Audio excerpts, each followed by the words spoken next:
ಎಲ್ರಿಗೂ ನಮಸ್ತೆ. ಅರಿಶಿಣೆಲೆ ಕಡುಬನ್ನು ಅಕ್ಕಿಯಿಂದ ಮಾಡಿರ್ತೀರ. ಇವತ್ತು ನಾನು ತುಂಬಾ ಸ್ಪೆಷಲ್ಲಾಗಿ ಇನ್ಸ್ಟೆಂಟಾಗಿ ಯಾವ ರೀತಿ ಅರಿಶಿಣೆಲೆ ಕಡುಬನ್ನು ಒಂದು 30ರಿಂದ 45 ನಿಮಿಷದೊಳಗೆ ಹೇಗೆ ಮಾಡ್ಕೋಬೋದು ಅಂತ ತಿಳಿಸ್ಕೊಡ್ತೀನಿ. ತುಂಬಾ ಸುಲಭವಾಗಿ ಮಾಡ್ಕೋಬೋದು. ಕಡಿಮೆ ವಸ್ತುವಿಂದ ರುಚಿಯಾಗಿರುವಂಥ ಒಂದು ಸಾಂಪ್ರದಾಯಿಕ ಅಡುಗೆನ ಹೇಗೆ ಮಾಡೋದಂತ ತಿಳಿಸ್ಕೊಡ್ತೀನಿ.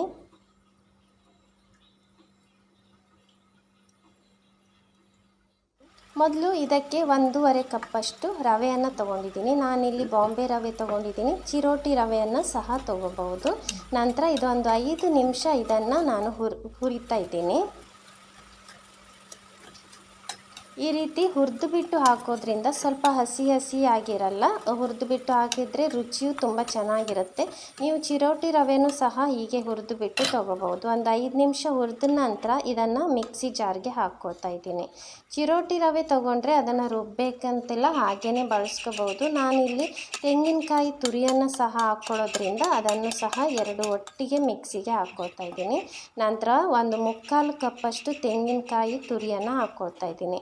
ಇದರ ಬದಲು ಡೆಸಿಗೇಟೆಡ್ ಕೋಕೋನಟ್ ಪೌಡ್ರ್ ಸಹ ಬಳಸ್ಕೋಬಹುದು. ನಂತರ ರುಚಿಗೆ ತಕ್ಕಷ್ಟು ಉಪ್ಪು ಹಾಕ್ಕೊಂಡು ಅದನ್ನು ಪುಡಿ ಮಾಡ್ಕೊಳ್ತಾ ಇದ್ದೀನಿ. ನೀರು ಹಾಕಬಾರ್ದು, ಹಾಗೆಯೇ ಪುಡಿ ಮಾಡ್ಕೊಳ್ತಾ ಇದ್ದೀನಿ. ನೋಡಿ, ಈ ರೀತಿ ಪುಡಿ ಮಾಡ್ಕೊಂಡಿದ್ದೀನಿ. ಚೆನ್ನಾಗಿ ಅದು ಒಂದಕ್ಕೊಂದು ಹೊಂದಿಕೆ ಆಗಿದೆ. ನಂತರ ಅದನ್ನು ಒಂದು ಬೌಲ್ಗೆ ಹಾಕ್ಕೊಳ್ತಾ ಇದ್ದೀನಿ. ನಂತರ ಚೆನ್ನಾಗಿ ಅದನ್ನು ಮಿಕ್ಸ್ ಮಾಡ್ಕೋಬೇಕು. ಗಂಟು ಇರಬಾರ್ದು, ಹಾಗೆ ಚೆನ್ನಾಗಿ ಮಿಕ್ಸ್ ಮಾಡ್ಕೊಳ್ಳಿ ಒಮ್ಮೆ. ನಂತರ 3/4 ಕಪ್ಪಷ್ಟು ನೀರು ಹಾಕ್ಕೊಂಡು ಮಿಕ್ಸ್ ಮಾಡ್ಕೋಬೇಕು. ನಿಮಗೇನಾದರೂ ಗಟ್ಟಿಯಾಗಿದೆ ಅನಿಸಿದರೆ 1-2 ಟೇಬಲ್ ಸ್ಪೂನಷ್ಟು ನೀರನ್ನು ಎಕ್ಸ್ಟ್ರಾ ಹಾಕ್ಕೋಬಹುದು. ನೀರಾಗಿದೆ ಅನಿಸಿದರೆ ಸ್ವಲ್ಪ ರವೆಯನ್ನು ಸಹ ಮಿಕ್ಸ್ ಮಾಡ್ಕೋಬಹುದು. ನೋಡಿ, ಇದನ್ನು ಚೆನ್ನಾಗಿ ಮಿಕ್ಸ್ ಮಾಡ್ಕೊಂಡಿದ್ದೀನಿ. ಈ ಹದದಲ್ಲಿರಬೇಕು. ಸ್ವಲ್ಪ ನೀರಾಗಿರಬೇಕು, ಜಾಸ್ತಿ ನೀರಾಗಿಯಲ್ಲ. ಯಾಕೆಂದರೆ 10 ನಿಮಿಷ ಅದನ್ನು ಬಿಡೋದ್ರಿಂದ ರವೆ ನೀರನ್ನು ಚೆನ್ನಾಗಿ ಅಬ್ಸರ್ವ್ ಮಾಡ್ಕೊಳ್ಳುತ್ತೆ. ಆಮೇಲೆ ಸ್ವಲ್ಪ ಗಟ್ಟಿಯಾಗಿ ಬರ್ತದೆ. ನಂತರ ಅದರ ಫಿಲ್ಲಿಂಗಿಗೆ 2 ಕಪ್ಪಷ್ಟು ತೆಂಗಿನಕಾಯಿ ತುರಿ ತಗೊಂಡಿದ್ದೀನಿ. ನಂತರ 3/4 ಕಪ್ಪಷ್ಟು ಬೆಲ್ಲನ ತುರಿದು ಬಿಟ್ಟು ತೊಗೊಂಡಿದ್ದೀನಿ. ಇದನ್ನು ಚೆನ್ನಾಗಿ ಮಿಕ್ಸ್ ಮಾಡ್ಕೋಬೇಕು. ಇದಕ್ಕೆ ನೀವು ಬೇಕಂದರೆ ಏಲಕ್ಕಿ ಪುಡಿ ಹಾಕೋಬಹುದು. ನಾನು ಹಾಕಿಲ್ಲ. ಅರಿಶಿಣದ ಘಮ ಚೆನ್ನಾಗಿ ಬರಲಿ ಅಂತ ಏಲಕ್ಕಿ ಪುಡಿನ ಹಾಕ್ಕೊಂಡಿಲ್ಲ. ನಂತರ ನೋಡಿ, ಇಲ್ಲಿ ಅರಿಶಿಣ ಎಲೆಯನ್ನು ತೊಗೊಂಡಿದ್ದೀನಿ. ಇದನ್ನು ಚೆನ್ನಾಗಿ ತೊಳೆದ್ಬಿಟ್ಟು ಒಂದು ಬಟ್ಟೆಯಲ್ಲಿ ಒರೆಸ್ಬಿಟ್ಟು ತೊಗೊಂಡಿದ್ದೀನಿ. ನಂತರ 10 ನಿಮಿಷ ಬಿಟ್ಟಿರುವಂತಹ ರವೆ ಏನಿದೆ ಅದು ಚೆನ್ನಾಗಿ ನೆಂದಿದೆ. ನೋಡಿ, ಗಟ್ಟಿಯಾಗಿದೆ. ನೋಡಿ, ನೀರನ್ನೆಲ್ಲ ಅಬ್ಸರ್ವ್ ಮಾಡ್ಕೊಂಡಿದೆ. ಇಷ್ಟು ಹದ ಇರಬೇಕು. ಜಾಸ್ತಿ ನೀರಾಗಿರಬಾರ್ದು, ಜಾಸ್ತಿ ಗಟ್ಟಿನೂ ಸಹ ಆಗಿರಬಾರ್ದು.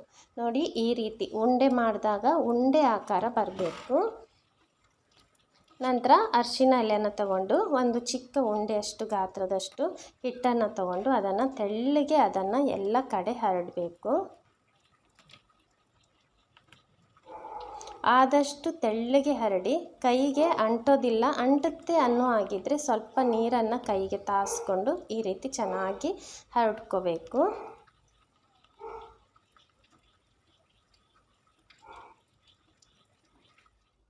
ನೋಡಿ, ನಂತರ ಅದಕ್ಕೆ ಬೆಲ್ಲ ಮತ್ತು ತೆಂಗಿನಕಾಯಿಯ ಮಿಶ್ರಣ ಏನಿದೆ ಅದನ್ನು ಹಾಕಿ ಫಿಲ್ ಮಾಡ್ಕೋಬೇಕು.